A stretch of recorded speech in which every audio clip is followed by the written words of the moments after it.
今天下一天雨，看我一天都做了啥？看自己做的汉堡胚子比外边买的实肉多了。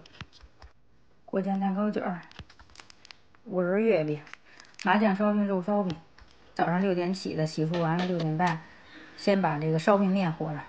做的多就用这机器揉面。现在是6点47，那边机器揉面就不用管它了，这边该干啥干啥。先把饼汤准备好了。做肉烧饼的肉馅儿可以头天晚上和出来放冰箱。葱是现用现切。面到点了，不行还得转2圈，因为这个面多，2斤半面。现在转着不用管它。做月饼的面和出来醒着。做烧饼的面如果放酵母，现在这个季节醒面得要放冰箱冷藏醒，不然它一会儿就发了，天热。这个做烧饼的详细步骤，以前我视频都分享过好多次了。像这一步抻，如果说面发了，这一步就抻不起来，一抻它就断，糟的破洞。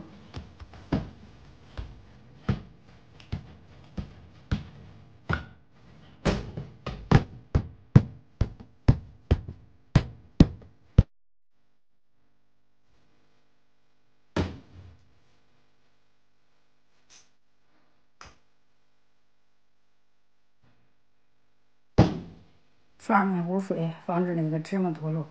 烧饼也可以直接烙熟，也可以直接烤熟，反正怎么都是没有先烙后烤，那个口感会更好。全程就是我一个人，一边做一边翻锅。烧饼就入炉了，2斤半面，一共做了这么多，这是31个。看着大烧饼，有没有吃的？有想吃的吗？我早上还上去吃了，我先来一个。面包又出炉了，这个是给孩子们做的汉堡胚子，吃不完放冰箱冷冻，吃的时候再解冻。自己做的比买的实肉多了。这个是五仁月饼，出炉了，特别漂亮。面包也差不多凉了，包装。现在是1点35，差不多就做完了。那天我熬那杏仁酱做那蛋糕卷儿，放那个冰箱冷冻一会儿，吃着像冰激凌的口感。今天再给孩子们做2个蛋糕卷入炉了，完活就这一大堆，开刷。月饼也烤完了。这是我那天熬那个杏仁酱，我蛋糕卷特别好吃，尤其是放冰箱里再给它冻一会儿，冰激凌的口感。我这个是2个蛋糕卷同时做的，一个是卷的正面，一个卷的反面。卷好之后放冰箱冷藏，定型。开始打包月饼，看咱自己做的月饼，包装完了是不是跟买的差不多？这些其实咱在家都可以做，想吃啥就做啥。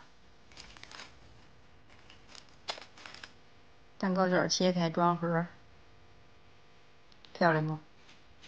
咱自己做的也挺漂亮的。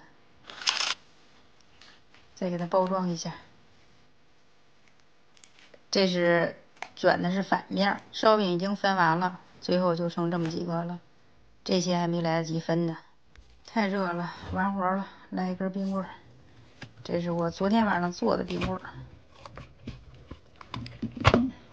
冻硬了已经。